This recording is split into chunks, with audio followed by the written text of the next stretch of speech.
السلام عليكم ورحمة الله وبركاته. أعوذ بالله من الشيطان الرجيم. بسم الله الرحمن الرحيم. الحمد لله نحمده ونستغفره ونعوذ بالله من شرور أنفسنا ومن سيئات أعمالنا. من يهده الله فلا مضل له ومن يضلله فلا هادي له. أشهد أن لا إله إلا الله وأشهد أن محمدا رسول الله. والصلاة والسلام على أشرف الأنبياء والمرسلين وعلى آله وأصحابه أجمعين. سبحانك لا علم لنا إلا ما علمتنا إنك أنت العليم الحكيم. ولا حول ولا قوة إلا بالله العلي العظيم. رب اشرح لي صدري ويسر لي أمري واحلل عقدة من لساني يفقه قولي. أما بعد، فيا عباد الله اتقوا الله. أوصيكم وإياي بتقوى الله فقد فاز المتقون. وأما بعد، Alhamdulillah kita rafa'kan setinggi-tinggi pujian kehadrat Allah Subhanahu wa taala, dan kita bersyukur kehadrat Allah Subhanahu wa taala kerana dengan limpah kurnia taufik dan hidayah Allah Subhanahu wa taala dapat kita bersama-sama berkumpul di dalam majlis ilmu, yakni dengan menggunakan kitab Al-Halal Al-Haram fil Islam, halal dan haram menurut perspektif Islam, yakni pada bahagian halal dan haram dalam perkahwinan dan rumah tangga, iaitu pada tajuk qala mu'allif rahimahullah wa nafa'na bi'ulumihi fid darain amin ya rabbal alamin, iaitu pada tajuk nikah mut'ah. Nikah mut'ah pada muka surat 152.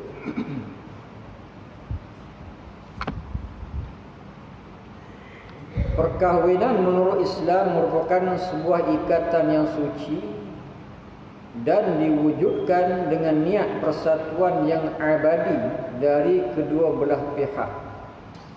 Perkahwinan menurut Islam dengan tata caranya dan ada rukun nikahnya, ada syaratnya, yang mana mewujudkan satu ikatan yang suci. Yani Islam menolak penzinaan. Islam mewujudkan pernikahan melalui satu ikatan yang dimulai dengan rukun nikah, dan sebelum itu ada pertunangan.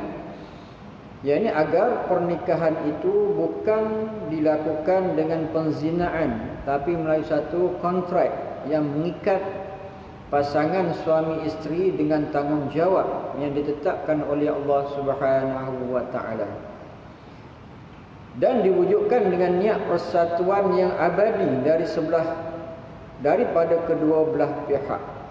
Yani setiap pasangan yang bernikah, mereka ada satu naluri, satu niat yang ada di dalam diri mereka agar perkahwinan itu sampai ke mati dan juga membawa ke jannah.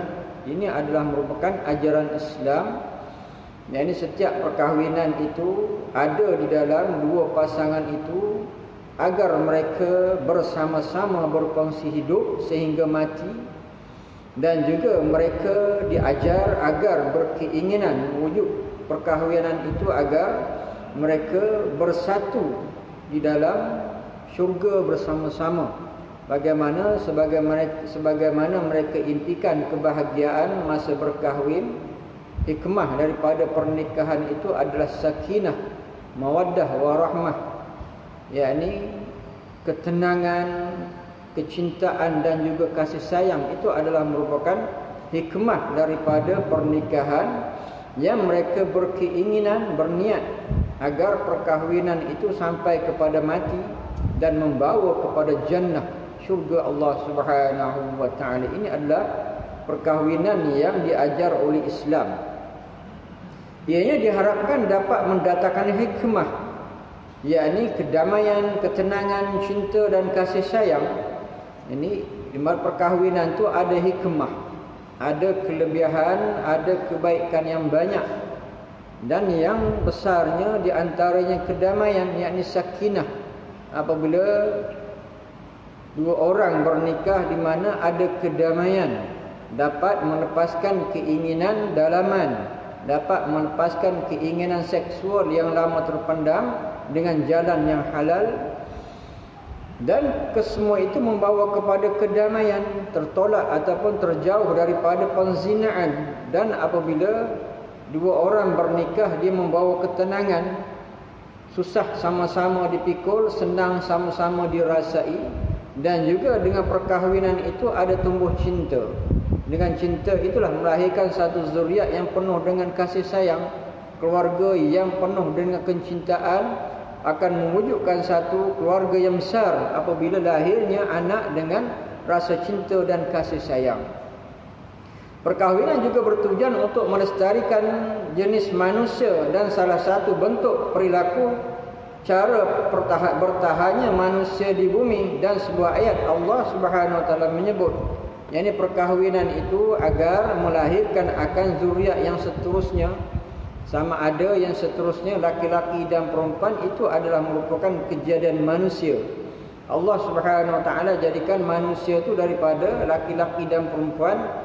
Melalui perkahwinan akan terlahirnya zuriat yang berikutnya. Sama ada keturunan itu adalah daripada laki-laki dan perempuan.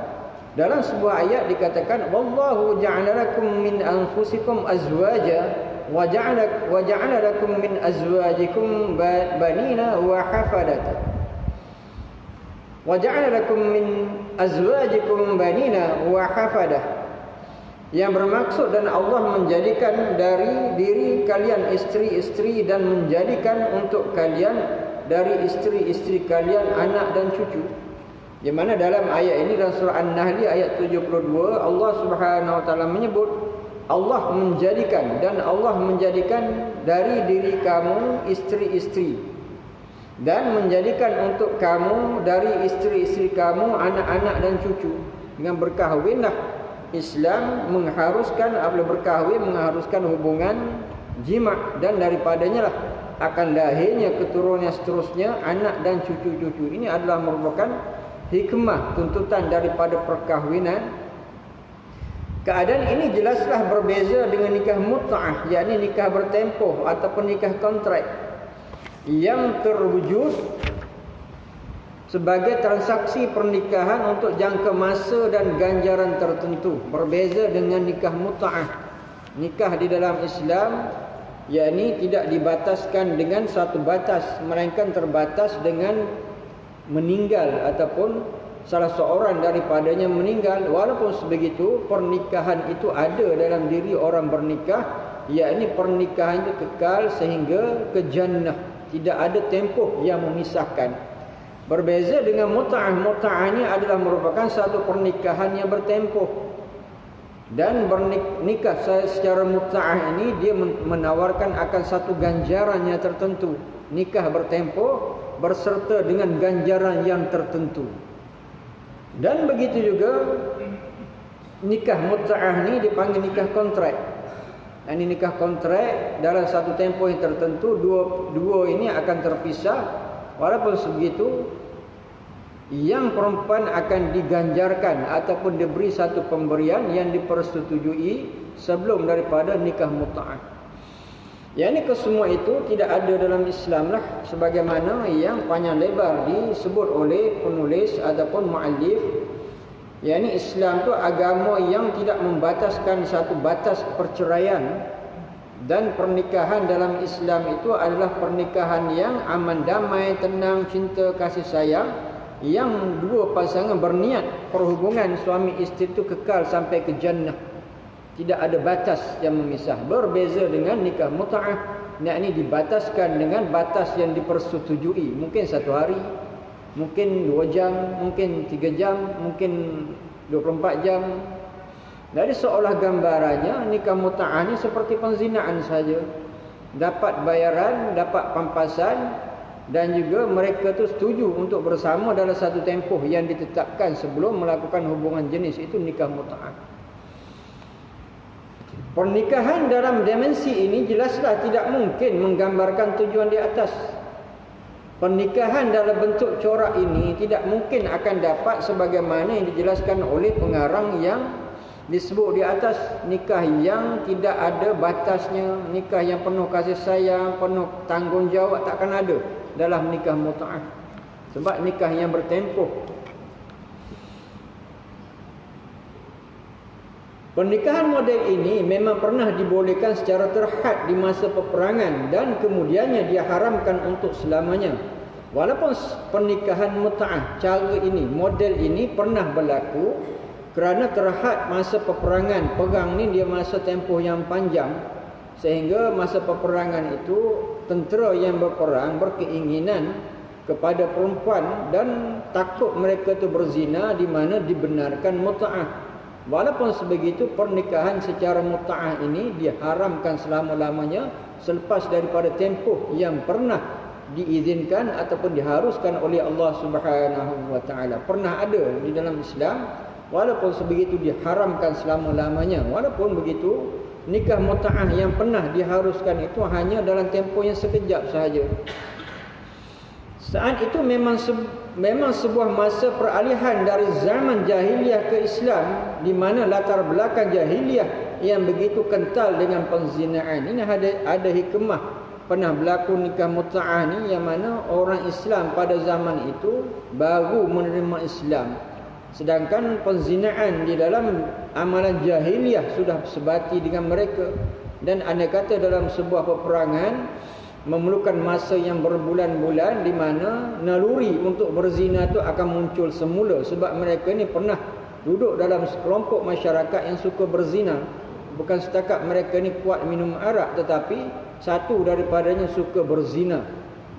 Dan di atas peralihan itulah, yang ini permulaan awal Islam, peralihan daripada kafir kepada iman, daripada jahil kepada ilmunya, peralihan itu permulaan yang perlu dilakukan oleh Islam agar mereka ni, yakni tidaklah secara total ataupun tidaklah secara ekstrim masuk Islam langsung pergi perang, dan mereka ni kekang daripada untuk berzina. Dan Islam datangkan satu kaedah yang peringkat awalnya nikah mut'ah, nikah kontrak, sebab mengenangkan orang-orang atau setengah daripada tentera ni baru masuk Islam.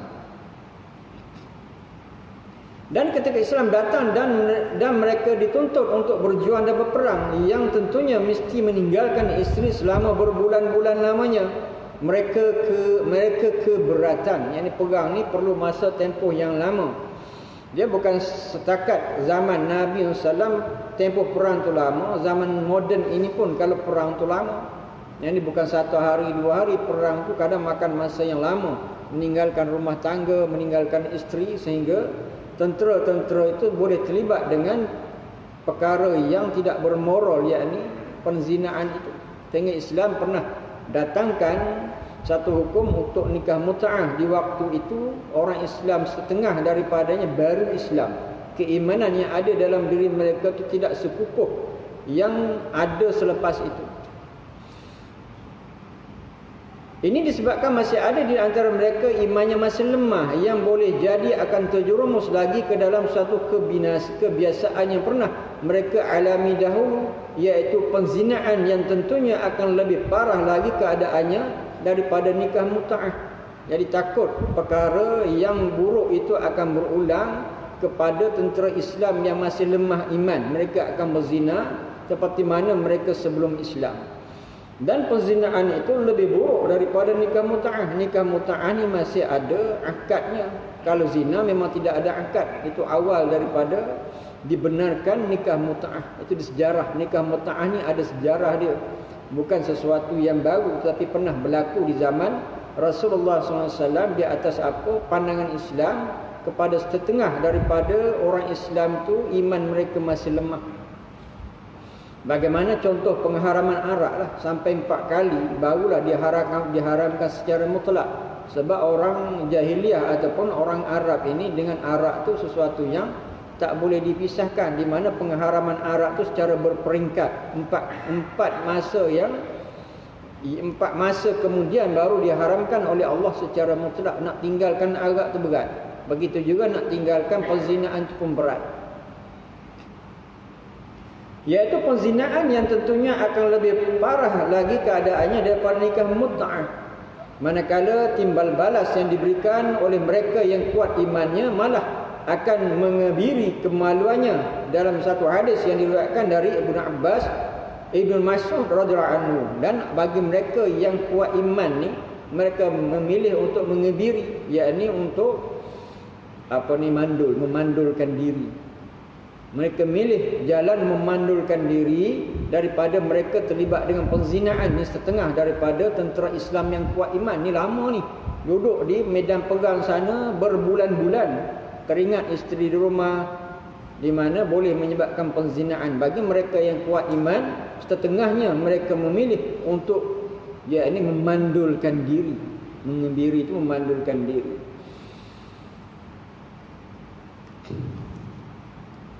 Dalam satu hadis yang diriwayatkan daripada Ibnu Mas'ud radhiyallahu anhu dikatakan, "Kunna naghzu ma'a Rasulillah sallallahu alaihi wasallam wa laysa lana shay'. فقلنا ألا نستخصي فنهانا عن ذلك ثم رخص لنا أن ننكح المرأة بالثوب إلى أجل متفق عليه."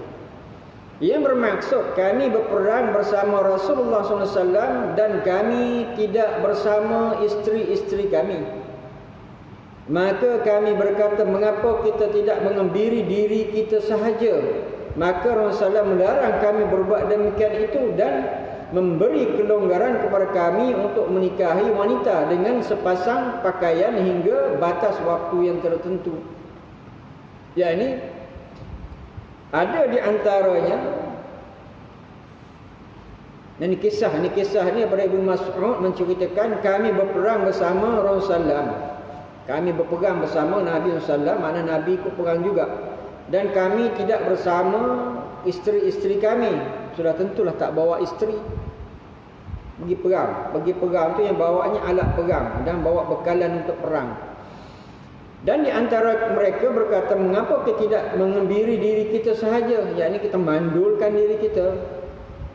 Maka Rasulullah melarang kami berbuat demikian itu dan memberi kelonggaran kepada kami untuk menikahi wanita dengan sepasang pakaian hingga batas waktu tertentu. Nabi membenarkan dalam kisah itu bagaimana untuk menikahi wanita dengan mas kahwinnya sepasang pakaian. Dan pernikahan itu ila ajal, dan ini satu tempoh yang tertentu, kepada satu tempoh yang tertentu yang disepakatilah di antara dua pasangan itu. Sebulan, 2 bulan, 1 hari, setengah hari, terpulang nak lepaskan keinginan. Muta'ah di sini hanyalah sebagai sebuah pilihan untuk kes yang berlaku secara kebetulan sahaja dalam sebuah peperangan yang memakan masa berbulan-bulan.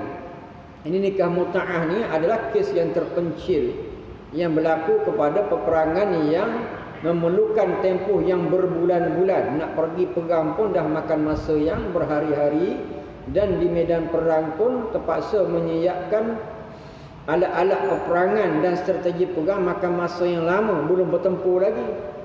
Belum bertempur tu pun dah makan masa yang lama, dan apabila bertempur, nak habis bertempur tu bertempur berulang kali. Bagaimana berlakunya perang zaman moden ni lah. Zaman moden ni perang kan nak pergi kan, nak jumpa satu tempat nak perang. Dan strategi perang tu nak susun. Dan kalau perang pula ada masa mereka berhenti. Habis peluru berhenti dulu. Sama-sama berhenti, agak macam nak kalah berhenti dulu.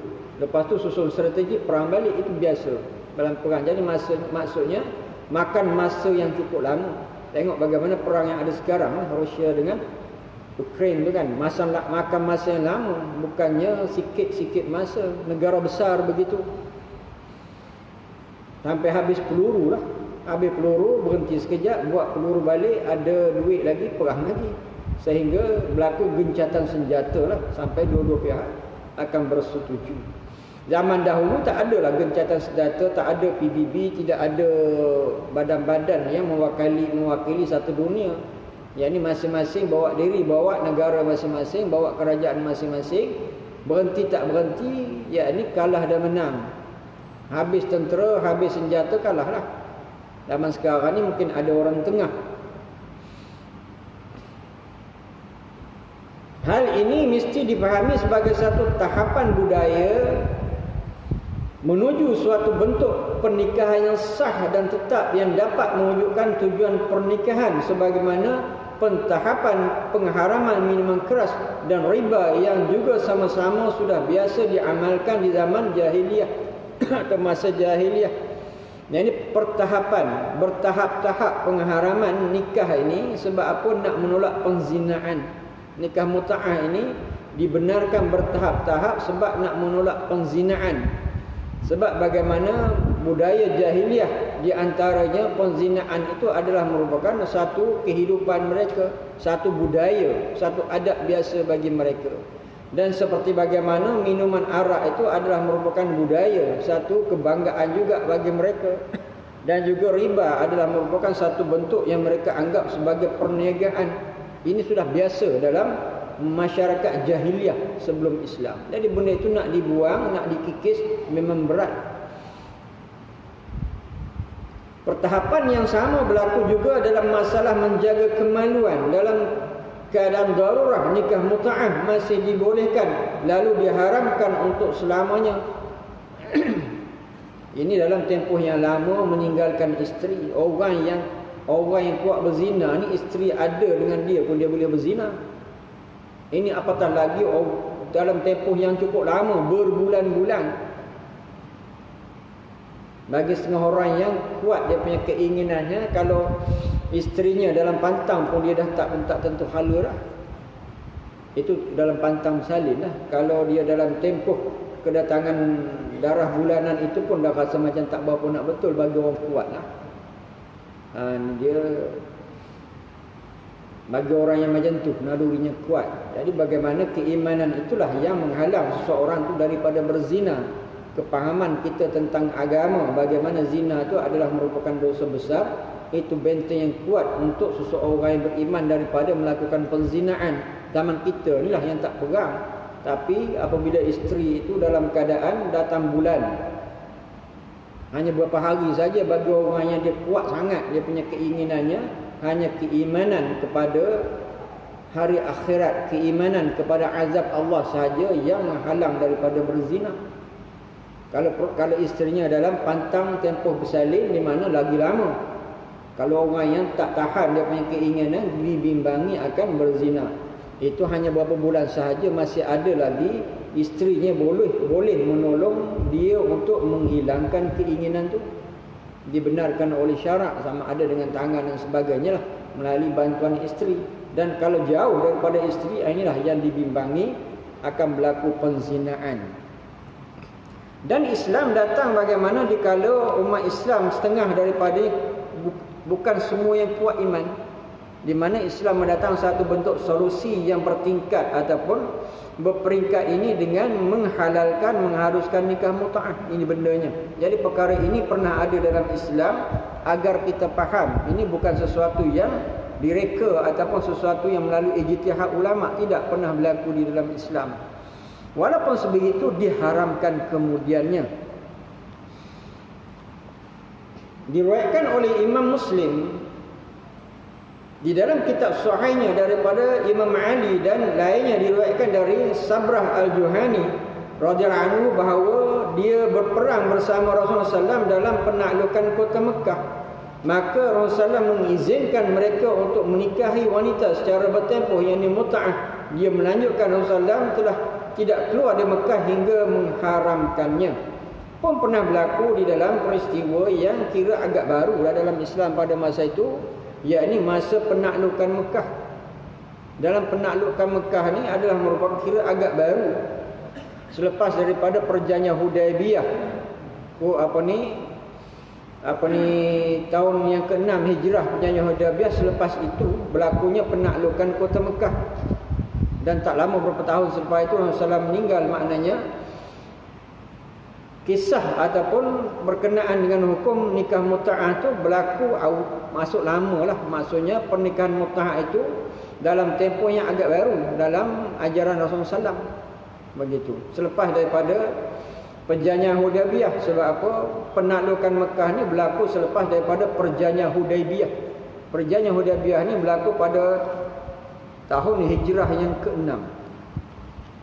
Dan sekitar hijrah yang ke-10 masuk yang ke-11 Rasulullah wafat. Mana baru sangat masa itu. Di mana mereka pernah dibenarkan untuk menikahi perempuan secara bertempoh ataupun mut'ah. Dia melanjutkan Rasulullah SAW tidak keluar dari Mekah hingga mengharamkannya. Dan kemudianlah sebelum Nabi meninggalkan Mekah, apabila Islam berjaya menakluk Mekah, Nabi SAW mengharamkan akan nikah mut'ah. Itulah tempoh haramnya nikah mut'ah. Dalam hadis lain disebutkan wa anna Allah harama dzalika ila yaumil qiyamah rawahu Muslim. Dan Allah mengharamkan hal itu sampai hari kiamat. Maknanya secara pastinya dalam hadis yang direkodkan oleh Imam Muslim mengatakan wa anna Allah harama dzalika ila yaumil qiyamah, dan Allah mengharamkan hal itu sampai hari kiamat. Yang jelas dalam hadis yakni nikah secara mut'ah yakni diharamkan. Dan bila maknanya masa lepas daripada Islam menawar Mekah. Nabi sebelum keluar daripada Mekah, pada tahun penawanan Mekah itu barulah Nabi mengharamkan nikah mut'ah. Ada satu soalan di sini, apakah pengharaman ini setara dengan haramnya menikahi ibu atau anak, atau setara dengan haramnya bangkai yang menjadi mubah ketika darurat? Haram ni haram bentuknya macam mana? Biasa kita faham haram tu ada satu bentuk sajalah. Haram tu membawa natijahnya dosa. Haram tu membawa natijah dosa dan sesuatu maksiat kepada Allah. Cuma di sini persoalannya, haram tu haramnya bentuk macam mana? Haram satu orang menikahi ibunya, apakah haramnya begitu? Ataupun haram seorang menikah anak kandungnya, apakah haram setaraf itu?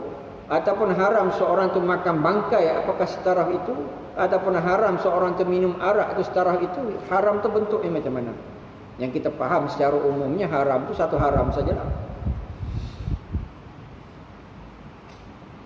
Yang menjadi mubah ketika darurat. Sedangkan makan bangkai ini haram juga, tapi dia akan jadi harus apabila ada dalam keadaan darurat.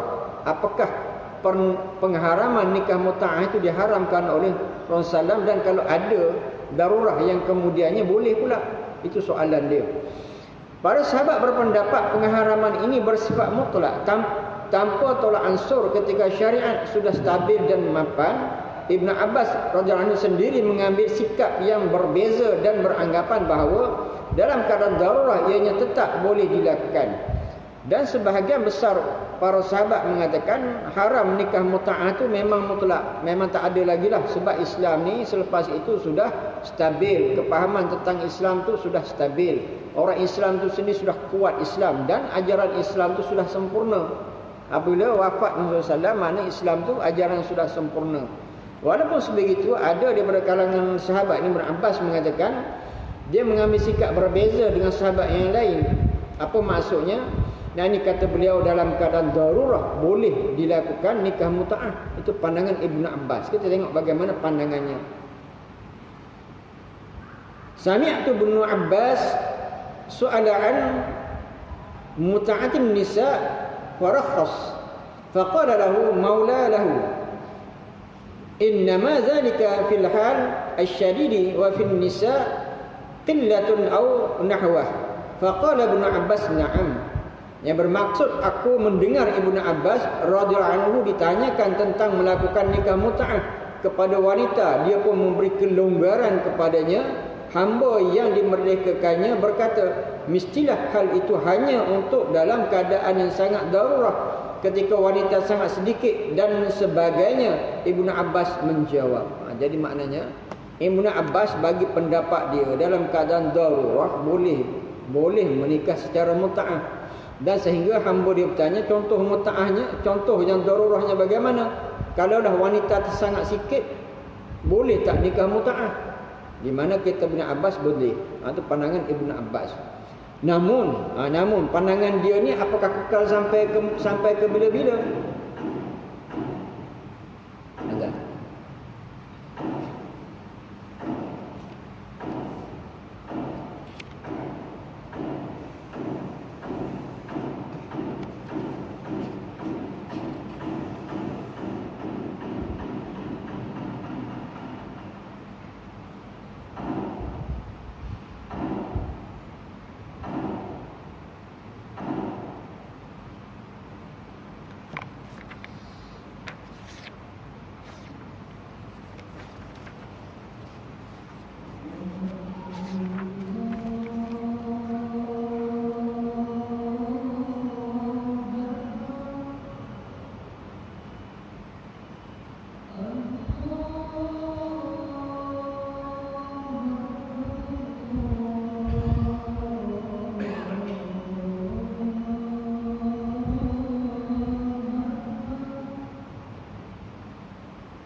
Namun ketika melihat kenyataan di mana masyarakat meremehkan masalah ini dan tidak membatasinya, dia pun menarik balik fatwa itu dan tidak pernah mengatakannya kepada sesiapa pun setelah itu.